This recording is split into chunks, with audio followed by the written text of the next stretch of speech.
Hello, and thank you so much for joining me in my kitchen today. On the menu is jollof rice. Have you ever thought about how to amplify your jollof rice recipe? You're in the right place. Let's get started.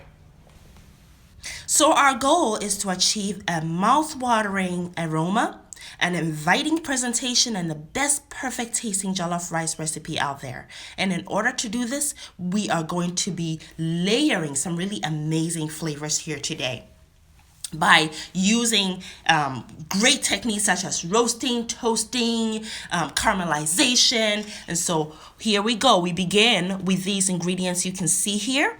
One big red bell pepper is going to get roasted over open flame for some smokiness and some flavor.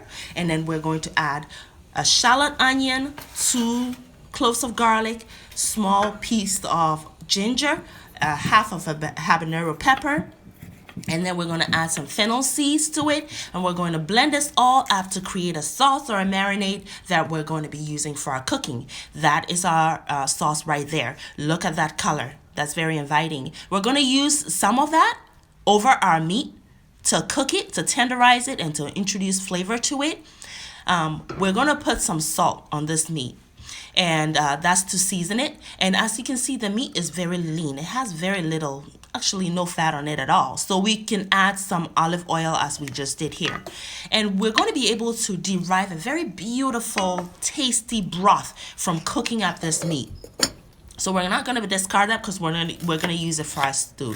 While our meat is cooking, let's prep the rest of our ingredients. We're going to cut up our onions and our peppers, and we're going to, in a separate pan. Actually, before we do that, let's check on that meat. Look at that broth. Look how rich that broth looks. So in a separate pan, we're going to put some olive oil, and we're going to brown up our cooked beef. I like a little brown on my meat now. Look. Yeah, that's really brown. So we're going to add our onions and our peppers, and yes, this is where we begin the caramelization of our fresh ingredients. Look at the color there. And we just added the rest of our sauce or marinade. So we're going to caramelize some more, and then we also just added some tomato paste, half a cup of that. So we're going to cook all of this up for about 5 minutes, and we're going to add some fresh tomatoes, which we have chopped up, half a cup of that, and then our smoked paprika goes in, and then also our curry powder goes in. Now, curry powder has cloves. It has turmeric. That's what gives it that yellow color. It has cinnamon. It has cumin. So I just use curry powder. Now look, we just added our broth, and look at that stew. We're not even done yet.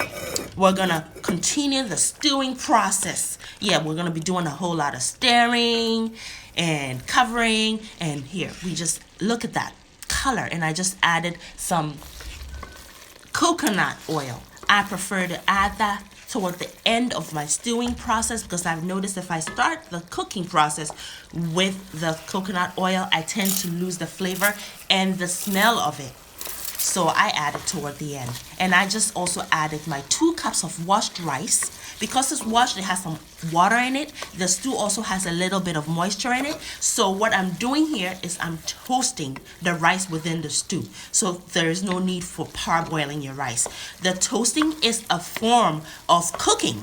So it cooks the rice about 25 to 35% of the way. So the longer you cook the rice within the stew, the bigger the flavor. So we toast it until the water is completely evaporated, and see how it's not sticking to the bottom? That's great technique. Yes, so now we're only going to add 1 cup of water, just 1 cup to the 2 cups of rice, because remember, we have already cooked the rice somehow by toasting it, okay? So there's no need to overwhelm your rice with water. It's going to get mushy on you. And then we're going to trap the steam within the rice by covering it with a foil and the lid. And we're going to cook it on low heat for about 15 minutes. And here we go. When you go in with your fork, you see that you have gained some really fluffy rice here. Not only is it fluffy, but it's also the smell, the aroma is just beyond this world. The smell of it is going to wake my entire neighborhood up. So next time I cook this dish, I better cook a big batch so I can share. All right, and then we're going to garnish with some scallions that have been sliced on the bias. Now tell me that doesn't look good. This serves as a wonderful side dish on your dining table. Thank you for watching the video. Because if you have watched up to this point, it tells me that you are just as thrilled as I am to see more. So subscribe. Hit that button and subscribe so you don't miss any more excitement.